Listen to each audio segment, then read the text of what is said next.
Y en esta nueva edición del Sentido de la Vida contamos con Cristina Barroso. Cristina, gracias por estar con nosotros. Cristina, hoy nos vas a hablar de la historia. Sí. Cuéntanos de qué historia y qué vamos a aprender.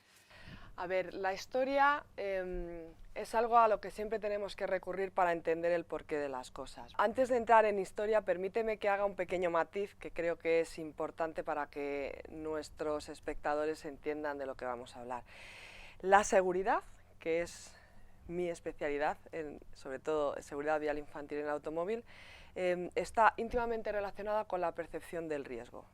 Es decir, en tanto en cuanto nosotros percibimos un mayor o menor riesgo, ponemos en marcha una mayor o menor medida de seguridad. Claro. Y esto funciona al revés también.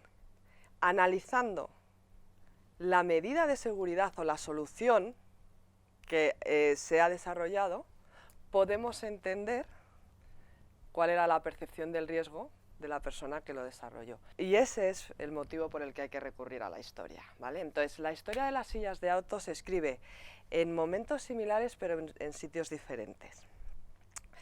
Permíteme que vaya hacia el nacimiento en Estados Unidos y en Inglaterra, donde realmente el objetivo de un sistema de este tipo era que el niño se estuviera quieto en el coche, Diana. Que no molestará. Más que no molestara, porque también era un tema de seguridad en tanto en cuanto un niño en movimiento puede distraer al que conduce, ¿no? Entonces, cuando viajaba un adulto solo con un niño solo chiquitito, la problemática que se planteaba, si ese niño se movía, podía ocasionar un accidente. Entonces, era más que nada proporcionarles un entorno en el que se estuvieran quietos, pero que no se enfadaran tampoco, ¿no? Entonces había soluciones diversas, como llevarles tumbaditos, y entonces claro, tú miras la solución de tumbadito y dices, madre mía, da un poco de susto, ¿vale? Dan bastante miedo.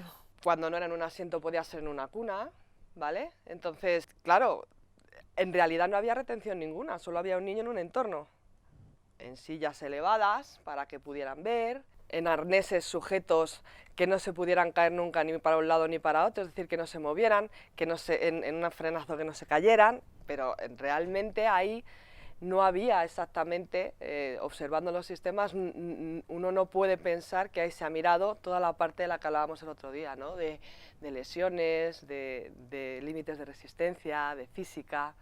Sí, porque si escuchamos, como nos has explicado, da bastante miedo, ¿no? Quiero decir, hay que ser consciente del Sí, riesgo que estamos poniendo cada vez, todos, cada vez que nos efectivamente, subimos en un coche, estamos en efectivamente. riesgo y hay que tener cuidado. Claro, entonces el sistema que debemos proporcionar al niño en este caso tiene que ser un sistema que haga buena parte del esfuerzo, ¿no? Pero los sistemas en estos países no iban de hacer un esfuerzo en realidad por la seguridad. Iba de colocar al niño de determinada manera, más o menos cerca, más o menos cómodo, más o menos alto, ¿vale? En más o menos automóviles, pero observándolo y viéndolos puedes perfectamente deducir que tal vez su percepción del riesgo no estuviera en las lesiones que le podía ocasionar a ese niño un accidente, un impacto, ¿vale? Y esto más o menos estamos hablando de los años 50, los años 60, los años 70, y en esa época también nace la seguridad infantil en Suecia, pero nace de otra manera completamente distinta, ¿vale? Porque en Suecia abordan la seguridad del niño después de haber abordado la seguridad del adulto. En los años 50, a mitad de los años 50, el ingeniero de Volvo sueco Nils Bohlin trajo del mundo de la aeronave y de su diseñador, el señor Hugh de Haven, el sistema de cinturón de 3 puntos de anclaje y lo introdujo en el automóvil, como un sistema eficaz de un solo movimiento, ¿vale? Y entonces, ellos resolvieron la seguridad en el automóvil del adulto, nada más desarrollarlo, liberaron la patente para que pudieran el resto de fabricantes ponerlo en marcha, y es el sistema de seguridad que más vidas ha salvado a lo largo de la historia de la automoción, ¿vale?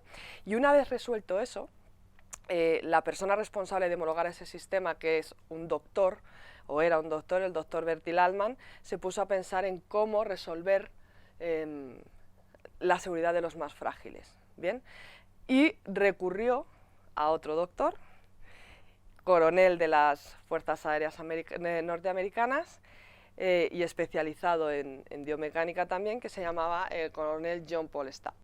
Él era brasileño, pero trabajó para las fuerzas norteamericanas y se puso a estudiar cómo afectaba la aceleración a los pilotos. de las aeronaves para tratar de evitar las lesiones, porque él consideraba que muchas veces esas lesiones eran evitables, ¿no? ¿Y qué hizo? Analizó la fuerza que ejerce sobre su propio cuerpo, o que ejercía sobre su propio cuerpo, la aceleración. Estamos hablando del primer dummy en realidad, ¿vale? Él tenía un muñeco pero no le servía. Entonces, él hizo de dummy y observó varias cosas. Observó que en las primeras pruebas en las que él se colocaba de espaldas a la marcha no era capaz de llegar a ninguna conclusión, porque el asiento absorbía toda la energía y no se enteraba de nada. Y luego, con esas conclusiones, se puso de frente y empezó a hacer pruebas de frente, ya sea diferentes aceleraciones y deceleraciones, ¿bien? Y con esa conclusión dijo, vale, pues si a mí no me pasa nada de espaldas a la marcha, entiendo que el pasajero más frágil desde el punto de vista de la aceleración, que es el problema al que yo me enfrento cuando me monto en un automóvil, debe de sobrevivir sin problemas a un sistema con un sistema de espaldas a la marcha. ¿Y cuál es el pasajero más frágil? Los bebés y los niños. No, desde el punto de vista de la aceleración es el astronauta. Ah. Porque es el que mayor es... Es que Madre claro, mía, esa pregunta uy, tiene Cristina. truco, es que esa Es que- pregunta tiene truco. Madre Claro. mía, veías por tu camino ahí. Claro, esa pregunta tiene truco. El astronauta. El astronauta, desde el punto de vista de la aceleración, el pasajero más frágil es el astronauta, porque en el momento de la maniobra de amerizaje, cuando impacta contra el mar, es cuando mayor aceleración, pico de aceleración, sufren, ¿no? Y la única manera que tienen de hacer esa maniobra es a contramarcha, es al sentido contrario de la marcha. Entonces, el coronel Stab rediseñó el interior de una nave espacial, y la primera que se puso en marcha con esta nueva medida de seguridad fue la misión Gemini, y esa fue la que el doctor Allman estaba viendo por la televisión cuando dijo, vale, dijo, bingo, si desde el punto de vista de la aceleración el pasajero más frágil, que es el astronauta, puede amerizar de espaldas a la marcha, ya tengo la solución para mis niños. Porque los pasajeros más frágiles en el coche, aunque no, la aceleración no sea tan grande, obviamente, son ellos. Y dio con la solución, y entonces se puso en contacto con Volvo, con el que ya había trabajado, y se puso en contacto con una nueva empresa, con una empresa que en ese momento hacía equipamiento de alta competición, concretamente de arnés, que era Clipan.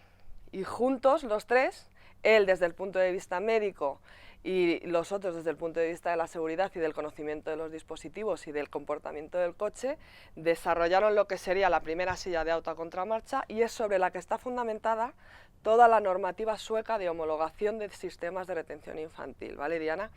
Esa normativa, que se llama T-Standard, o que formó parte del entonces T-Standard sueco, fue la primera normativa de homologación de un sistema de retención infantil en el mundo, y se fundamentó en la silla que diseñaron el señor Bertil Allman, el doctor, con Volvo y con Clipan. Y esa silla es la que yo te he traído hoy Bueno, esto es una aquí, primicia, a es ti, una sí, exclusiva. para enseñártela. Aparecen muchas fotos. Me encantaría verla Sí. y tocarla y saber Sí, sí, porque esto es historia, y bueno, ¿Puedes sí, ponerla aquí? esto es que historia. la vean nuestros espectadores. Esta es la mítica silla que sale en tantas y tantas... No dista mucho de las de ahora. que no otra dista forma, mucho. ¿Desde cuánto tiempo? Estamos hablando hace más de 1967. a 50 años. Pero yo te quiero hacer una pregunta a colación con eso que tú has dicho. ¿Qué diferencia hay entre el cinturón de seguridad de 3 puntos de entonces y el de ahora? Nada, es exactamente el mismo. Hay diferencias a nivel técnico de pirotecnia y de tal, Sí, obviamente. O visual o estético. No, de tecnología, pero al final el sistema es el que es. Es que cuando algo funciona, no se cambia. Y Suecia ha demostrado, porque es el país con el índice de mortalidad y morbilidad más bajo del mundo, que del mismo modo que el cinturón de seguridad ha salvado millones de vidas a lo largo de la historia, las sillas a contramarcha también lo están haciendo con nuestros niños. Entonces, uno se pregunta ¿por qué o cuál es la clave entre Suecia y el resto del mundo? Pues yo creo que la clave está en el nivel de exigencia por parte de en este caso, de las autoridades. En el resto del mundo se habla de fallecidos y se pone el foco en el fallecido. En Suecia, sin embargo, se pone el foco en el lesionado. Su objetivo es la lesión cero. Es como pretender llevar una clase al sobresaliente. Pues habrá mucha gente de sobresaliente y habrá gente que se quede en el notable o en el bien. Pero si aspiras al suficiente, es muy posible que la gente suspenda en un porcentaje. Y Y estamos hablando de vidas. Entonces, realmente, si alguien se pregunta por qué en Suecia sí, allí no es que tengan un clima distinto ni tengan un gen diferente al del resto de la humanidad, es que simplemente su nivel de exigencia es mucho más alto y aspiran a la lesión cero. Y esto que tú tienes aquí delante y que ha hecho historia, es el único sistema diseñado para, o con el potencial de alcanzar la lesión cero, en el impacto más frecuente y lesivo que ya vimos el otro día, que es frontal. el frontal.